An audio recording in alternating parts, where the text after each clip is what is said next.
Hello students, welcome back once again.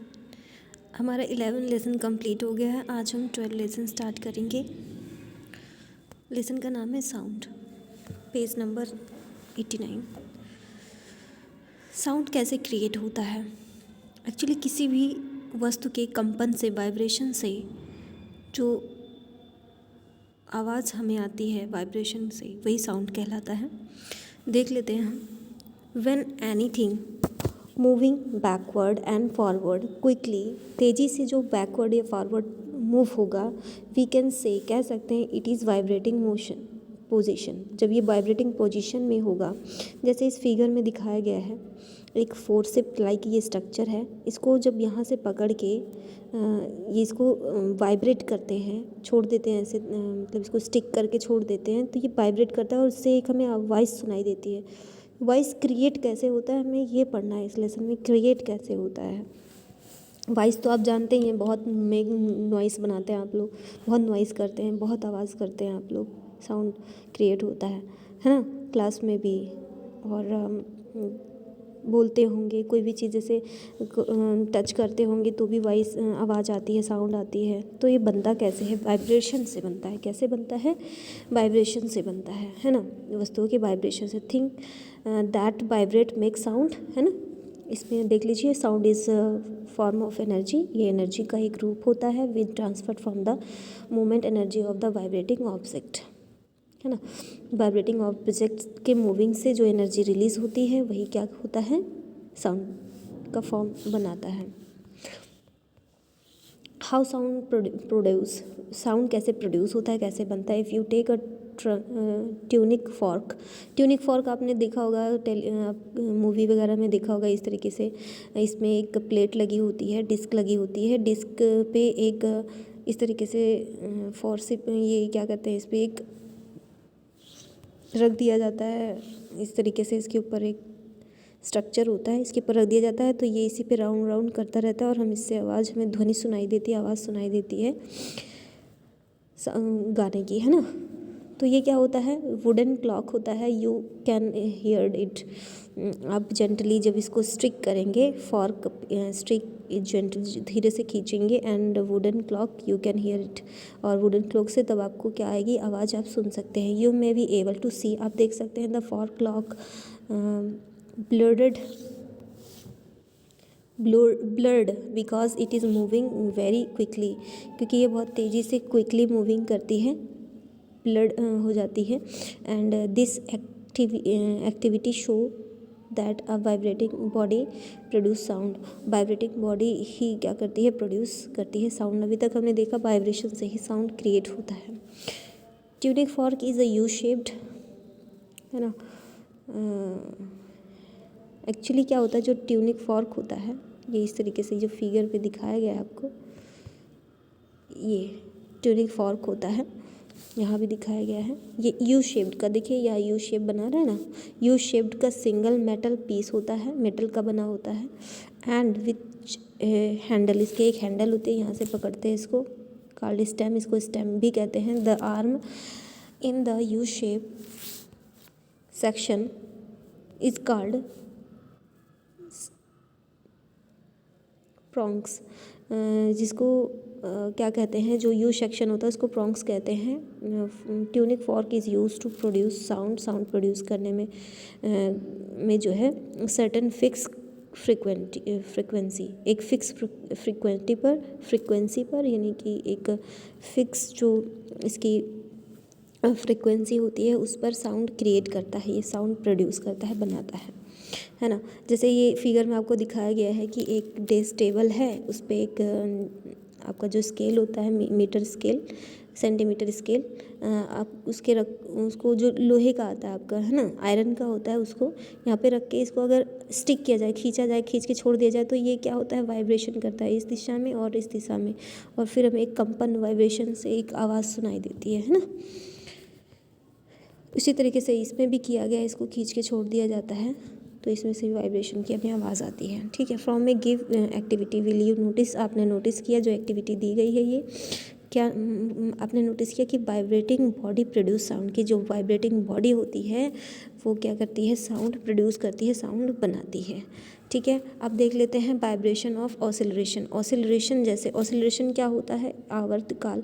जैसे यहाँ से कोई वस्तु है, ये इसे टांग दिया गया है और ये इस दिशा में और इस दिशा में क्या करती है, ऑसिलरेशन आपका क्या होता है, जब एक ये आधा इतना हाफ दूरी तय करती है, फिर इधर हाफ दूरी तय करती है, यानी कि ये पूरी दूरी क्या, ऑसिलेशन, यानी कि ये एक चक्कर जब पूरा कर लेती है इसी को ऑसिलरेशन कहते हैं, आवर्तकाल कहते हैं। ठीक है, तो to the from movement of body about is means position are called vibrate, यानी कि आपने देखा मूवमेंट में बॉडी की पोजीशन क्या होती है, चेंज होती है और वाइब्रेशन होता है उसमें, है ना, इट्स कॉल्ड वाइब्रेशन। जब पोजीशन चेंज होगी उसी को हम क्या कहते हैं, वाइब्रेशन कहते हैं। वेरी स्लो वाइब्रेशन कॉल्ड ऑसिलरेशन, अगर बहुत स्लो वाइब्रेशन हो रहा है तो उसको क्या कहेंगे, ऑसिलरेशन कहेंगे।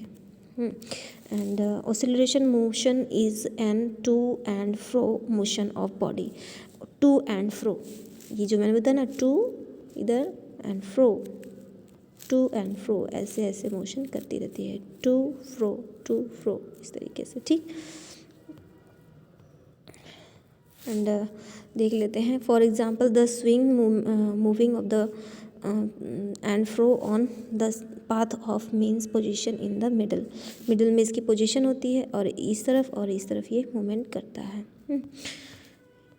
एंड होता क्या, the movement of body from one extreme position, एक एक्सट्रीम पोजीशन में जो मूवमेंट कर रही होती है to the other end back is called oscillation. एक इधर मैंने आपको बताया इस तरफ और इस तरफ पोजीशन में मूवमेंट पूरा कर लिया तो एक ऑसिलेशन कहलाता है। फिगर में आपको दिखाया गया है ना, B to C back and B move from B to A and again come back and B is one complete oscillation. B देखो, बी पे था, बी से ए गया, फिर ए से बी पे आया, फिर बी से सी पे गया, फिर सी से बी पे आया, यहाँ पे रुक गया, तो ये एक ऑसिलेशन कंप्लीट हो गया। यही कह रहा है उसमें, कह रहा है कि एम्पलीट्यूड क्या होता है, the maximum displacement of the vibrating body from it means position on other side is the mean position is called it amplitude. जब मैक्सिमम डिस्प्लेसमेंट हो जाए, यानी कि मैक्सिमम दूरी तय कर ले, कोई चीज़ है यहाँ से मैक्सिमम दूरी तय कर ले और मीन्स पोजीशन इसका either set to the means position is called, जो पोजीशन उसकी होगी उसको एम्पलीट्यूड कहते हैं, यानी कि अपने सीमित दूरी से वो मैक्सिमम जो है दूरी तय कर ले। यानी कि एक ऑसिलेशन में जैसे कि यहाँ पे कोई है, इस तरफ ज़्यादा, मतलब एक तरफ ज़्यादा चली जाए, इस तरफ है ना, कोई चीज़ मूवमेंट ज़्यादा दूर कर ले तो एम्पलीट्यूड कहलाता है। The maximum displacement of vibrating body, यानी कि देखो क्या है कि जैसे मतलब मैक्सिमम, यानी कि कोई चीज़ है, ये मान लीजिए स्केल है लोहे की, अब ये मैक्सिमम इस जितना भी फ्लेक्सिबल हो सकता है, जितना भी मैक्सिमम फ्लेक्सिबल हो सकता है उसको स्ट्रिक करके ऐसे छोड़ देंगे तो ये वाइब्रेशन करेगा, इसमें एक वाइब्रेशन क्रिएट हो जाएगा, है ना। तो यही एम्पलीट्यूड, यानी अधिकतम जितना ये मतलब खींचा जा सकता है, जितना इसकी तन्यता है, जितना इसको ताना खींचा जा सकता है और फिर छोड़ दे तो वाइब्रेशन उत्पन्न होता है, वो एम्पलीट्यूड कहलाता है। ठीक है, वही कह रहा है, vibration body from the means position of either side and means position is called it amplitude. Maximum displacement of vibration body, जितना वाइब्रेशन कर सकती है मैक्सिमम। अगला कह रहा है टाइम पीरियड क्या होता है। ये फिगर BAC में इस amplitude the oscillation bob amplitude is denoted by A. हाँ, इसमें फिगर में देखिए दिखाया गया है कि मैक्सिमम ये जो है इतना ही दूरी तय कर सकती है, इससे ज़्यादा नहीं कर सकती। इसकी मैक्सिमम दूरी तय करने की कितनी मतलब कितना है, इतना ही है, यानी कि ये जो दिखाया गया है इसमें आपको B से A पर ही कर सकती है ना, समझ के आप, B से A पर ही कर सकती है। आगे देख लेते हैं, कह रहा है कि टाइम पीरियड क्या होता है। टाइम पीरियड क्या होता है, समय। The time take complete one oscillation is called time period. एक ऑसिलेशन कंप्लीट करने में जितना समय लगता है उसे टाइम पीरियड कहते हैं। ठीक, time period is denoted bye T. T से टाइम पीरियड को, यानी एक ऑसिलेशन में वन ऑसिलेशन को कंप्लीट करने में जितना समय लगता है उसको क्या कहते हैं, टाइम पीरियड कहते हैं। फ्रीक्वेंसी क्या होती है? Frequency the number of oscillation per second में कितना ऑसिलेशन हो रहा है, पर सेकेंड में कितनी बार ऑसिलेशन कंप्लीट, कितना ऑसिलेशन कंप्लीट कर ले रहा है, कितना आवर्तकाल कंप्लीट कर ले रहा है, is called frequency of oscillation. उसे ही ऑसिलेशन की फ्रीक्वेंसी कहेंगे। ठीक है, frequency is the mean measured by hertz. Hertz को जैसे फ्रीक्वेंसी है, फ्रीक्वेंसी को हर्ट्ज HZ है ना, HZ में नापते हैं। किसमें? HZ से डिनोटेड करते हैं, H capital Z small, HZ hertz इसको बोलते हैं। And characteristic of sound, sound के क्या कैरेक्टर्स होते हैं ये जान लेते हैं। लाउड एंड सॉफ्टनेस जो होती है इसमें, मतलब कि कितना तेज और कितना सॉफ्ट होता है। The amount of energy from follow normal per unit area cross the surface at A given point is called the intensity of sound. Sound की इंटेंसिटी मतलब क्षमता कहलाती है, जितना अमाउंट में वो नॉर्मली फ्लो हो सकता है पर यूनिट एरिया में। कोई एरिया है, इस इतना एरिया में ये कितना वाइब्रेट कर सकता है, वाइब्रेशन से कितना इसमें से साउंड निकल सकता है, उसे क्या कहते हैं, इंटेंसिटी ऑफ साउंड कहते हैं। एंड नेक्स्ट क्या है हमारा, it is measured by what. इसको वाट पर मीटर स्क्वायर से डिनोटेड करते हैं, वाट पर मीटर से यहाँ पे दिया गया है। Loudness is released to the intensity. ठीक है, ये रिलीज करता है intensity. Loudness of the sound depend on the amplitude of vibration. Vibration के एम्पलीट्यूड पर डिपेंड करता है। एम्पलीट्यूड क्या होता है, यानी कि मैक्सिमम जितना दूरी ये वाइब्रेट कर सके, जितनी दूरी पर, ये इसके बराबर होता है एम्पलीट्यूड। यानी कि वाइब्रेशन किस पे डिपेंड करता है, कितनी तेज से वाइब्रेशन होगा इसके एम्पलीट्यूड पर डिपेंड करेगा, यानी कि इस कितना ज़्यादा ये मूव कर सकता है, कितनी दूरी ये तय कर सकता है एक ऑसिलेशन करने के लिए अधिकतम, यहाँ से यहाँ तक। अगला क्या है, वाइब्रेशन ही हो गया। Vibration is small amplitude product soft sound. अगर वाइब्रेशन स्मॉल होगा, यानी कि कोई भी है तो ज़्यादा दूरी में ऑसिलेशन नहीं, मान लीजिए ये स्केल है, स्केल को मतलब थोड़ा सा हमने स्ट्रेच किया, स्ट्रेच करके हमने छोड़ दिया, और जितना भी ये वाइब्रेशन इसमें उत्पन्न होगा वही क्या कहलाएगा, इसका सॉफ्ट मतलब साउंड कहलाएगा, है ना, सॉफ्ट साउंड कहलाएगा। बस यही है। The greater of force express the product of vibration, the greater is the amplitude product loud sound. Loud sound greater होता है कंपेरिजन टू सॉफ्ट साउंड के, है ना। Intensity leave the access in decidable DV. Intensity को किससे denoted करते हैं, DV से डिनोटेड करते हैं। ठीक है, आगे देख लेते हैं फ्रीक्वेंसी एंड पिच क्या होता है। We know that frequency means number of oscillation per second. हम जानते हैं कि फ्रीक्वेंसी क्या होती है, नंबर ऑफ ऑसिलेशन होती है पर सेकेंड में, कितना ऑसिलेशन, कितना आवर्त मतलब कितना कंप्लीट कर रहा है, कितना आवर्तकाल हो रहा है इसका कंप्लीट, कितनी बार मूव कर ले रहा है ना।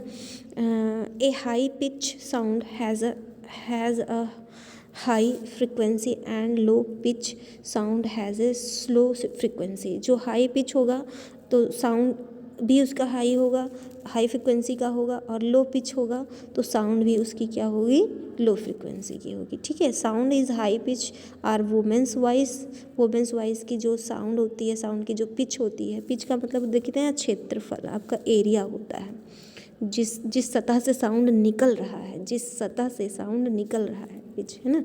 तो क्या होगा, जो वुमेन्स होते हैं उसमें जो है पिच साउंड की हाई पिच होता है वॉइस की, एंड हाई पिच होता है, एंड स्ट्रिल वॉइस एंड साउंड, बजी of mosquito, voice of sound, और स्ट्रिल होता है, श्रिल होता है, श्रिल किसका होता है वॉइस, बजल ऑफ मॉस्किटो, मॉस्किटो जो बनाते हैं ना उसको श्रिल बोलते हैं, बजिंग बोलते हैं। Sound of low pitch men's में होता है, मेंस की वॉइस की लो पिच का होता है, इसलिए उनकी आवाज़ मोटी होती है ना। And roar of lion, lion का गर्जना, और the breathing of drum, drum का बीटिंग होना, ड्रम पीटते हैं तो उसमें जो आवाज़ आती है, देखो मोटी आवाज़ जहाँ पे होगी वो लो पिच का होगा, जिसकी आवाज़ पतली होगी वहाँ पे हाई पिच की फ्रिक्वेंसी होगी, ठीक है, हाई पिच साउंड होगा, ठीक है। ओके स्टूडेंट्स, आज के लिए बस इतना ही।